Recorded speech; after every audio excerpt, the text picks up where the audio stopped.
L'impressionniste Molenbeek. Buongiorno, je m'appelle Karim Moreno et je suis né à Molenbeek le jour de la crise du pétrole.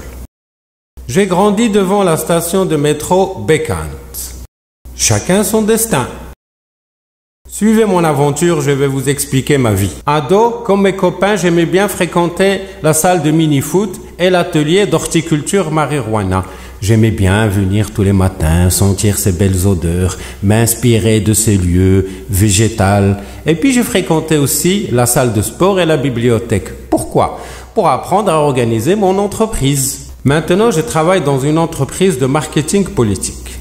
Ça veut dire que tous les jours, je suis censé trouver des idées et des programmes politiques pour des hommes et des femmes candidats. Vous me donnez un âne wallon, je le transforme en un étalon bruxellois. Prenons par exemple le cas de Madame Anne-Sophie Delpic. Elle est candidate aux élections régionales de Bruxelles et propose l'ouverture des bibliothèques le dimanche. Mais j'allais pas lui dire que c'est l'idée la plus ridicule que j'ai entendue cette année. J'ai eu le malheur de proposer à la candidate de s'intéresser au sort des jeunes dealers de moins de 18 ans, mais ça ne l'intéresse absolument pas. Dans la démocratie spectacle, les candidates les plus belles gagnent toujours.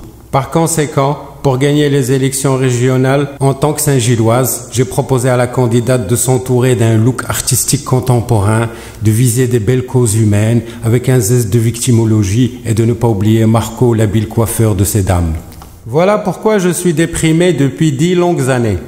Maintenant, laissez-moi vous parler de mon nouveau candidat. Il habite à Molenbeek.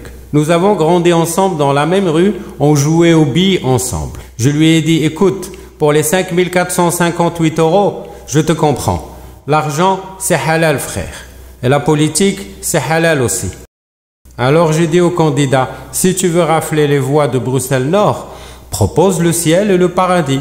Parce que dans Bruxelles Sud, ils croient encore dans la constitution belge. Et puis dans un élan d'idées et de concepts, j'ai proposé aux candidats de s'intéresser aux jeunes de moins de 18 ans qui sont arrêtés pour deal.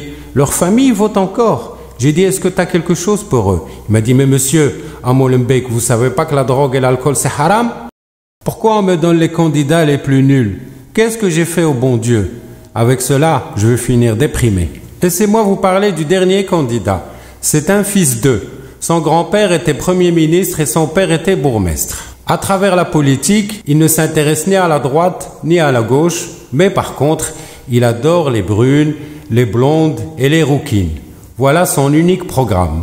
J'ai proposé à ce candidat de s'intéresser au sort des jeunes de moins de 18 ans. Et il m'a répondu sur un ton de père de famille, « Mais il y a le parc, monsieur, où est le problème ?» Et puis après, il m'a proposé, il m'a dit, « Mais monsieur, il y a les centres commerciaux à Louise, c'est comme des centres culturels. » Et puis je l'ai regardé, j'ai dit, « Mais vous n'avez pas autre chose ?» Et puis il m'a dit, « Mais monsieur, ils n'ont qu'à aller jouer au mini-foot jusqu'à 65 ans, où est le problème ?» Sur la street de Bruxelles, tout le monde se bat pour être le number one. C'est normal, le salaire est alléchant. Alors, laissez-moi vous dire quelque chose. En tant que spécialiste de vente des candidats politiques, comme Stéphane Plaza vend des fermes, j'ai remarqué que ces politiques n'ont de citoyens que le nom. Pourquoi on me donne que des nuls? C'est de la discrimination ou quoi? Donnez-moi une coiffeuse et je vous la transforme en ministre des Sports. C'est ça le citoyennisme 2.0. N'oubliez pas, je suis né devant la station de métro Bekant. Je suis un vendeur de programmes politiques à droite et pas gauche. Mais j'ai constaté que les rouquines se vendent mieux. C'est à cause de l'éclat, frère. C'est pas de la discrimine, c'est la réalité de l'impressionniste de Molenbeek. Si vous avez envie de savoir si Karim Moreno terminera dépressif, ou si le sort des candidats vous intéresse, ou éventuellement si le sort des jeunes de moins de 18 ans et les dealers de moins de 18 ans vous intéresse, alors nous vous invitons à plonger avec nous dans ce roman tentaculaire.